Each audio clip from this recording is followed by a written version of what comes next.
Energy stored in capacitors. Consider an initially uncharged parallel plate capacitor charging by transferring a charge Q from one plate to the other, leaving the former plate with charge negative Q and the later with charge positive Q. Of course, once charge is transferred, an electric field is set up between the plates which opposes any further charge transfer. In order to fully charge the capacitor, work is to be done against this field, and this work becomes energy stored in the capacitor.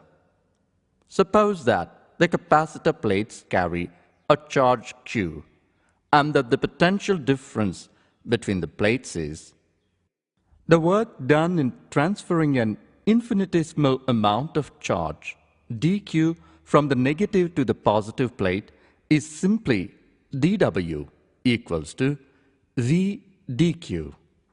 In order to evaluate the total work done, WQ, in transferring the total charge Q from one plate to the other, we can divide this charge into many small increments dq.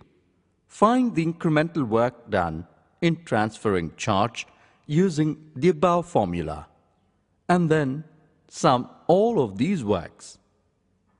The only complication is that the potential difference between the plates is a function of the total transferred charge. In fact, VQ equals to Q by C. So dW equals to Q dQ by C.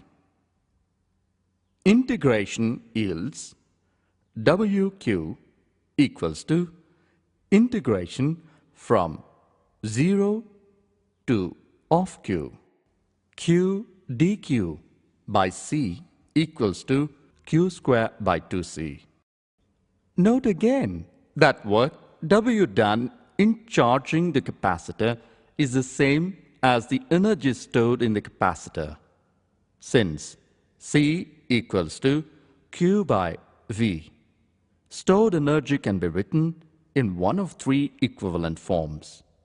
W equals to Q square by 2C equals to CV square by 2 equals to QV by 2.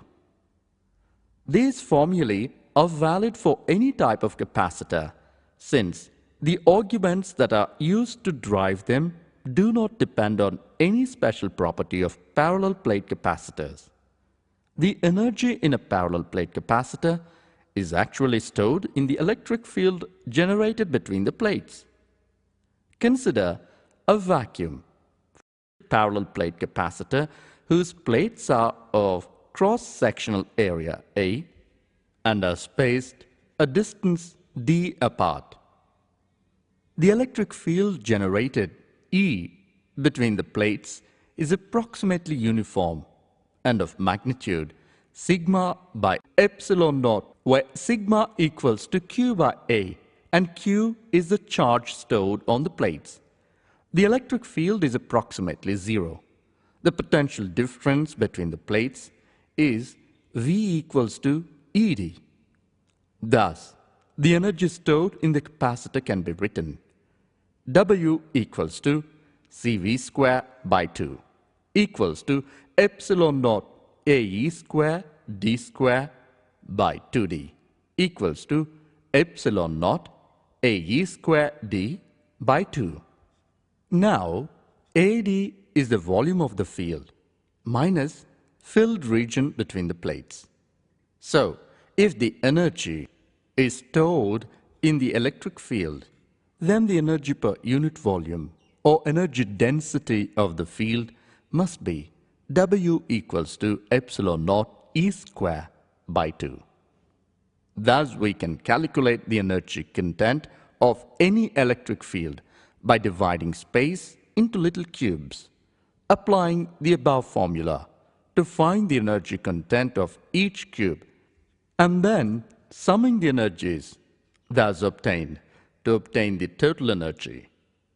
The energy density in a dielectric medium is W equals to epsilon E square by 2, where epsilon equals to K epsilon naught is the permittivity of the medium.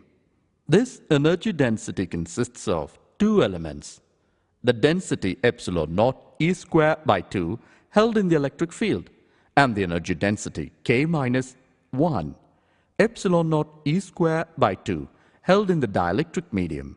This represents the work done on the constituent molecules of the dielectric in order to polarize them.